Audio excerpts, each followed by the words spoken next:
Israeli অবরোধ ভেঙে মানবিক সহায়তা পৌঁছে দিতে গাজার দিকে আসছে গ্লোবাল সুমুদ ফ্লোটিলার ইতিহাসে সর্ববৃহৎ নৌবহর। গেল 12 এপ্রিল বার্সেলোনা থেকে ঐতিহাসিক যাত্রা শুরু করে স্প্রিং 2026 মিশনটি। এই মিশনে প্রায় 70টি জাহাজ এবং 70টি দেশের প্রায় 1000 অংশগ্রহণকারী রয়েছে।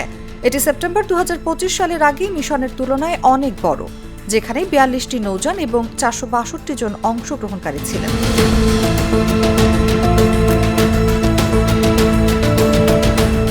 আয়োজকরা জানিয়েছে এই মিশন আন্তর্জাতিক আইনের আওতায় পরিচালিত হচ্ছে এবং ফিলিস্তিনি সিভিল সোসাইটি, আইন বিশেষজ্ঞ ও সামুদ্রিক বিশেষজ্ঞদের সঙ্গে সমন্বয় করে করা হচ্ছে।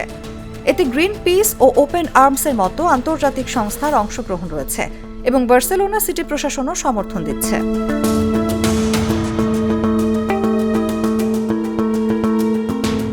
গ্লোবাল সুমুদ ফ্লোটিলার বোর্ড সদস্যরা আনাদোলু এজেন্সিকে জানিয়েছে, তুর্কি প্রতিনিধি দল এই উদ্যোগের অন্যতম গুরুত্বপূর্ণ অংশ। তারা জানান, তুর্কি প্রতিনিধি দল শুধু বহরের প্রশাসন ও সমন্বয়ই নয়, ভূমধ্য সাগরীয় বন্দরগুলোতে জাহাজ প্রস্তুতিতেও আর্থিক সহায়তা দিয়েছে। এছাড়াও গেল 22 এপ্রিল ব্রাসেলসে অনুষ্ঠিত গ্লোবাল সুমুদ পার্লামেন্টারিয়ানস কংগ্রেসে তুরস্কের ক্ষমতাসীন ও বিরোধী উভয় দলের 10 জনের বেশি সংসদ সদস্য অংশ নেন, যা এই মিশনের কূটনৈতিক অংশ হিসেবে কাজ করছে। ওই বৈঠকে বিশ্বের বিভিন্ন দেশের আইন প্রণেতারা নিজ নিজ সংসদে গাজায় গণহত্যা বন্ধ, ফিলিস্তিনের অবরোধ প্রত্যাহার, ইসরায়েলের আন্তর্জাতিক আইন মানা নিশ্চিত করা এবং আন্তর্জাতিক অপরাধ বিচার ব্যবস্থাকে সক্রিয় করার দাবি তোলার বিষয়ে একমত হন।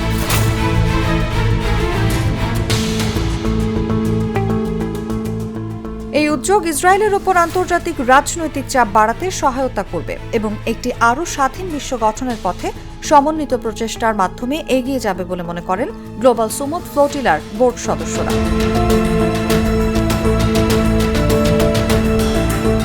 গ্লোবাল সুমুদ ফ্লোটিলা গাজায় ইসরায়েলের অবরোধ ভাঙা, মানবিক সহায়তা পৌঁছে দেয়া এবং সেখানে চলমান পরিস্থিতির প্রতি আন্তর্জাতিক দৃষ্টি আকর্ষণের লক্ষ্য নিয়ে গঠিত হয়েছে। 2025 সালে বিভিন্ন দেশের এনজিও প্রতিনিধি, কর্মী ও স্বেচ্ছাসেবীদের উদ্যোগে এটি গঠিত হয়। বর্তমানে এটি গাজার উদ্দেশ্যে দ্বিতীয় মিশন শুরু করেছে। নিউজ ডেস্ক, জাগো নিউজ।